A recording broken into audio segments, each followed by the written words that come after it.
Good morning, good afternoon, and good evening. Whatever time you're listening to this, please welcome to the Market Color Podcast. This is a weekly podcast that is focused on providing our listeners with an up-to-date overview of the Kenyan financial markets. However, due to the interconnected nature of the global economy, we have structured this podcast to begin with an overview of the global markets so as to provide you with a big picture perspective of the global economy. This is then followed by the Kenyan segment, where we review the performance of the major markets with a view to covering all the major asset classes. And finally, we wrap up the podcast by addressing the topical issue for that week so as to bring you up to speed with the latest financial headlines. This podcast is targeted at the individual with an interest in financial markets, but who probably doesn't have the time for research and analysis. That's why I created the Market Color Podcast to collate and analyze the data on your behalf and to present it in a brief and concise manner that is easy for you to consume. This podcast may also be useful to fund managers and investors, professionals in the financial services sector, business owners and leaders, as well as our sisters and brothers in County Number 48, that is Kenyans in the diaspora, who are looking for investment opportunities back at home. This week, we are reviewing the performance of the Kenyan markets during the 36th week of 2022. That is from Monday the 5th to Friday the 9th of September. And without further ado, this is your host, Jamuhuri, and together, let's dive right in.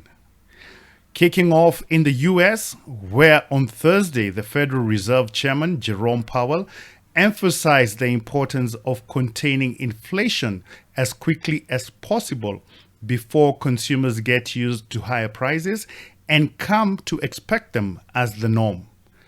Underlining his strong commitment to fight inflation, Powell said expectations were a critical reason why inflation was so persistent in the 1970s and 80s.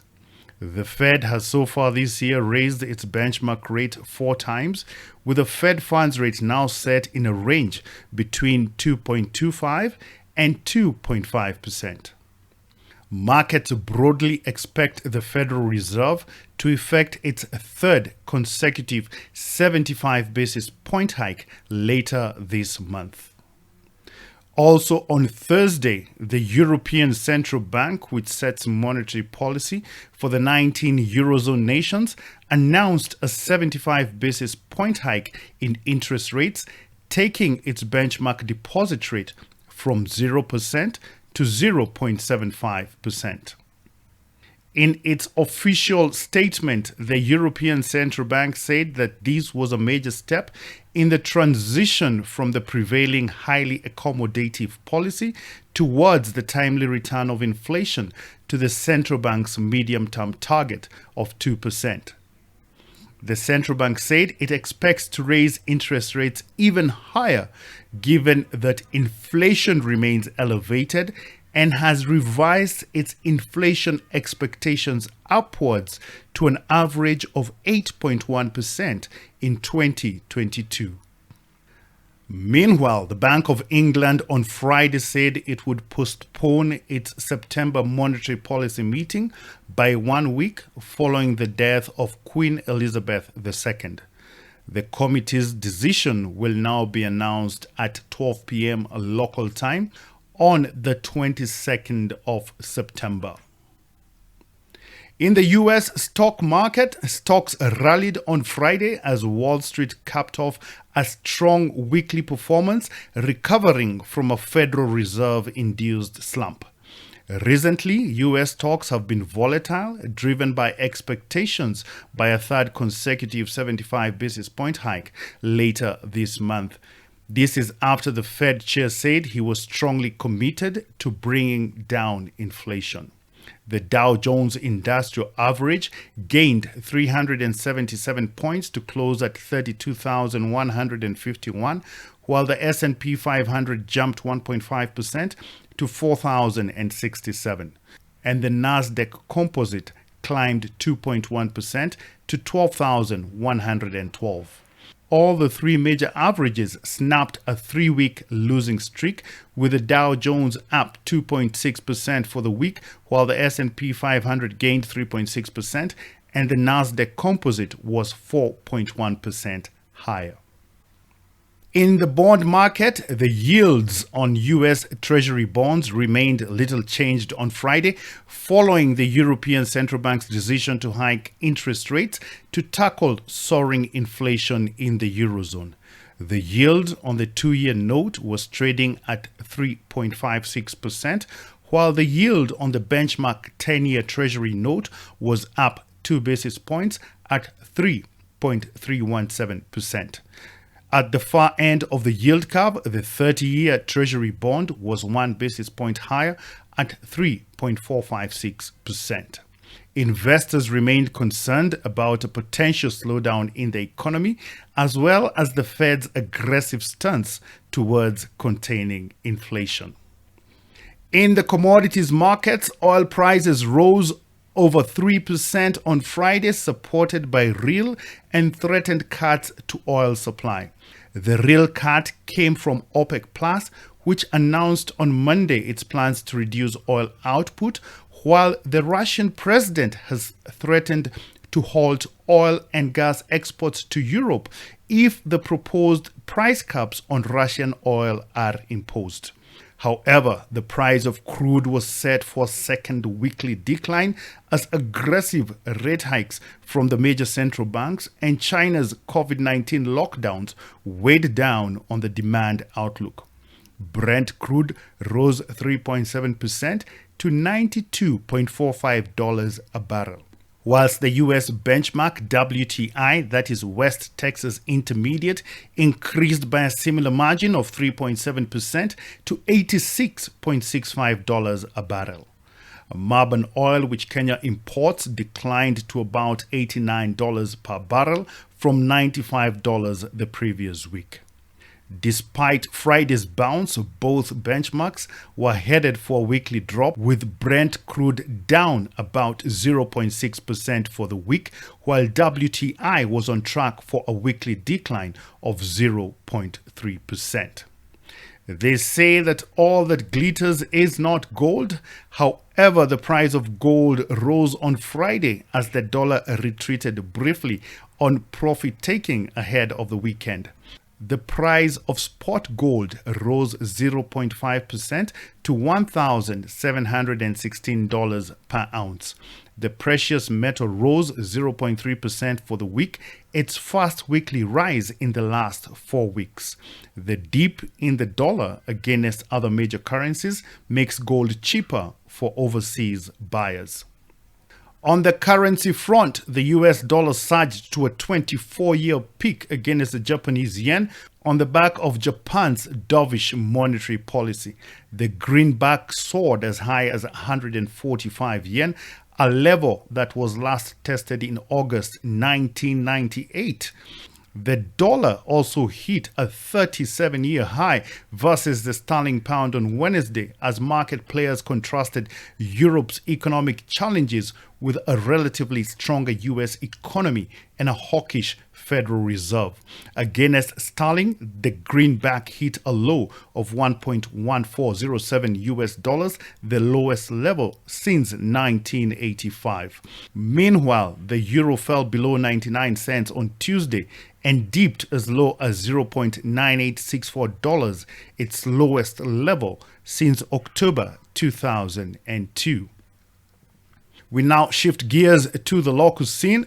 During the week under review, the Kenya shilling remained stable against major international and regional currencies. The Kenya shilling was trading at 120.06 100.28 versus the US dollar on Thursday compared to 120.05 the previous week. Against the sterling pound, Kenya shilling was trading at 138.24, and against the euro, the Kenya shilling was trading at 119.27. And now looking at the regional currencies, one Kenya shilling was changing for 31.69 Ugandan shillings, 19.39 Tanzanian shillings, and 8.60 Rwandese francs. Please note that the exchange rates quoted in this podcast are those derived from the Central Bank of Kenya website and may not be a true reflection of the real exchange rates available in the forex market. This could be due to a disconnect between the regulator and the interbank forex market, where in a free market, price discovery is supposed to take place without interference from the regulator. The outlook for the Kenya shilling remains negative as the shilling continues to depreciate versus the US dollar, mainly driven by local demand for the greenback, which far exceeds the supply as the country continues to import way more than it exports. This is confirmed by the latest current account data, which we will be looking at shortly. Case in point, over the past 2 years, the Kenya shilling has depreciated from a rate of 101.35 that was recorded on the 2nd of January 2020 to the current levels of 120.28, a decline of more than 18%. On foreign exchange reserves, according to the central bank, Kenya's usable foreign exchange reserves remained adequate at 7.346 billion US dollars. That is equivalent to 4.19 months of import cover. While this is in line with the central bank's statutory requirement to maintain at least 4 months of import cover, we are now on the verge of breaching this limit, which is a clear indication of how foreign debt repayments are squeezing the country's foreign exchange reserves. In addition to the potential breach, we note with concern the significant decline in reserves from a peak of $8.81 billion that was recorded on the 30th of December 2021 to the current levels of $7.35 billion, a decline of $1.46 billion in a period of just 8 months. For your information, foreign exchange reserves are assets such as cash, deposits, treasury bills, and gold that are held by a central bank mainly to support the country's balance of payments. The foreign exchange reserves also help to influence a country's exchange rate as well as maintain confidence in the financial markets. As mentioned earlier, we now look at the provisional data on the balance of payment, which shows that Kenya's current account deficit is now estimated at 5.1% of GDP in the 12 months to July 2022, compared to 5.2% of GDP in the 12 months to July 2021. The narrower deficit was attributed to improved receipts from service exports and diaspora remittances. For your information, the current account represents the net position of a country's import and export of goods and services. A current account surplus means that the country is a net exporter, whilst a deficit means the country is a net importer of goods and services. In the money markets last week, the liquidity situation in the interbank market registered improved flows, mainly on the back of increased government payments, which helped to offset tax remittances. Commercial banks' excess reserves in relation to the cash reserve requirement, currently set at 4.25%, stood at 42.8 billion shillings. Meanwhile, open market operations remained active with the average interbank rate at 4.16% compared to 4.90% the previous week. During the week, the average number of interbank deals declined to 26 from 30, while the average value traded decreased to 13.1 billion shillings from 16.9 billion the previous week. In the government securities market, the weekly Treasury bill auction was held on Thursday, the 8th of September, and the central bank received bids totaling 36.7 billion shillings against an advertised amount of 24 billion shillings, representing a performance of 153%. Interest rates on all tenors increased marginally but remained stable, with the 91-day rate rising 5 basis points to 8.91%. The 182-day rate ticked up by 2.3 basis points to 9.59%, and the 364-day rate inched up by 3.9 basis points to 9.91%. Treasury bills are a secure short-term investment that is less than 1 year. They are issued on a weekly basis by the central bank on behalf of the government of Kenya and represent a borrowing by the government for the purpose of financing the national budget. They are an attractive investment opportunity for both retail and institutional investors. In the primary bond market, the Central Bank of Kenya announced its September bond issue and is looking to raise 50 billion shillings for budgetary support. In this regard, the central bank has invited bids for 2 reopened fixed coupon Treasury bonds whose terms and conditions are as follows. The first bond is FXD1/2022/010 with 9.6 years left to maturity and a coupon at 13.49%.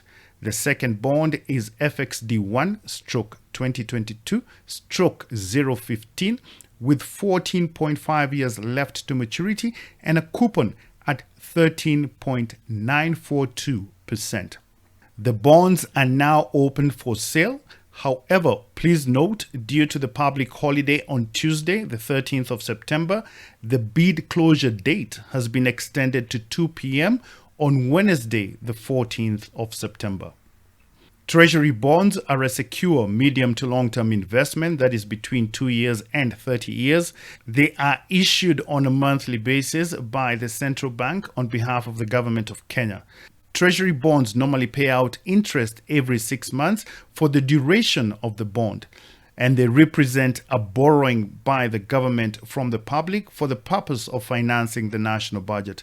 Treasury bonds are an attractive investment opportunity for institutional investors, mainly due to the longer-term duration of the investment. Moving on swiftly to the Nairobi Securities Exchange. During the weekend review, the equities market was on an upward trajectory, with the NASI, the NSE 20 and the NSE 25 gaining by 2.6%, 1.4% and 2.1% respectively. However, their year-to-date performance still remains in the red, with losses of 15.2% for the NASI, 6.6% for the NSE 20, and 11.2% for the NSE 25. The market's performance was driven up mainly by gains recorded by large cap stocks such as NCBA, which rose 9.3%, Safaricom increased by 4.3%, KCB clawed up by 3.9%, and Standard Chartered ticked up by 1.8%. The only blue chip stocks that recorded losses were East African Breweries and Absa, which declined by 0.6% and 0.4% respectively. During the week, the turnover in equities declined by 11% to $13.5 million. This is from $15.1 million recorded the previous week, taking the year-to-date turnover to just over $600 million. Foreign investors remained net sellers with a net selling position of just $600,000 compared to a net selling position of $6 million recorded the previous week. This takes the year-to-date net selling position for foreign investors to about $148 million, which broadly explains the performance of the equity markets so far this year. In related news, the stock market on Tuesday gained about 102 billion shillings in investor wealth. This was the biggest single-day recovery in 4.5 years, and signaled improved investor confidence following Monday's Supreme Court ruling that affirmed Deputy President William Ruto as the fifth President of the Republic of Kenya. On Kenya's national debt, according to the Central Bank of Kenya, total government debt as at May 2022 stood at 8.56 trillion shillings, and this was equally divided between domestic debt at 4.27 trillion shillings and foreign external debt at $36.71 billion, which is equivalent to 4.29 trillion shillings. Kenya's debt to GDP ratio now stands at 70%, which is 20% above the IMF's recommended threshold of 50% for developing countries. According to the National Treasury, Kenya's debt service to revenue ratio is estimated at 50%. That means that for every 1 shilling that KRA collects as a revenue, 50 cents will go towards debt repayments. Treasury officials also project that for the first time in Kenya's history, debt repayments estimated at 1.36 trillion shillings will surpass the recurrent expenditure, which is projected at 1.34 trillion shillings, underlining the magnitude of the national debt. To add insult to injury, in the month of June 2022, Parliament amended Section 50, subsection 2 of the Public Finance Management Regulations to increase the public debt ceiling from 9 trillion shillings to 10 trillion shillings. This as a stopgap measure to allow the next government to borrow an additional 862 billion shillings to plug the budget deficit for the current fiscal year, that is 2022-2023. Looking forward to next week's economic calendar. On Tuesday, we're awaiting the U.S. Consumer Price Index for the month of August to give us a feel of inflation in the U.S. economy, which is currently running at 40-year highs of above 9%. Similarly, on Wednesday, we're also expecting the UK's Consumer Price Index for the month of August.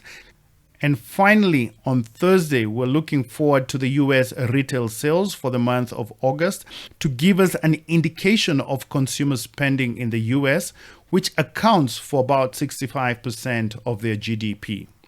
For your information, the next meeting of the Central Bank of Kenya's Monetary Policy Committee will be held on Thursday, the 29th of September. The topical issue for this week is the decline in foreign exchange reserves. Kenya's foreign exchange reserves decreased by $365 million in the month of August as a result of debt repayments to both bilateral and commercial lenders. This has reduced our import cover towards the minimum of 4 months and has already breached the East African Community's preferred threshold of 4.5 months of import cover. Kenya's reserves have been on a precipitous decline so far this year, from a peak of $8.81 billion recorded at the beginning of the year to the current level of $7.35 billion, a decline of $1.46 billion in a period of just 8 months. The decline in reserves has been exacerbated by the country's inability to access the Eurobond market for additional funds due to the repricing of sovereign risk by foreign investors following the downgrade in outlook, and coupled by fiscal challenges and potential debt distress, which have been worsened by the COVID-19 pandemic and the Russian invasion of Ukraine. And on that note, we come to the end of this week's podcast. Thank you so much for listening to the Market Color podcast. We hope that you found it to be useful and informative. And if so, please share it with a friend and help to spread the word around. We really do appreciate your assistance in this effort. For your information, in addition to our usual audio directories, that is Apple Podcast, Spotify, and Amazon Music, the Market Color podcast is now available on YouTube. Please subscribe and remember to turn on alerts to be notified of new episodes. And if you have any ideas or feedback on how we can improve this podcast, please feel free to reach me on the following email address. That is jamuhuri@gmail.com. Jamuhuri spelled Jamuhuri. Once again, thank you for listening to the Market Color Podcast. I look forward to interacting with you again next week. And until then, my favorite quote for this week, let the weak say, I am strong. Thank you and God bless.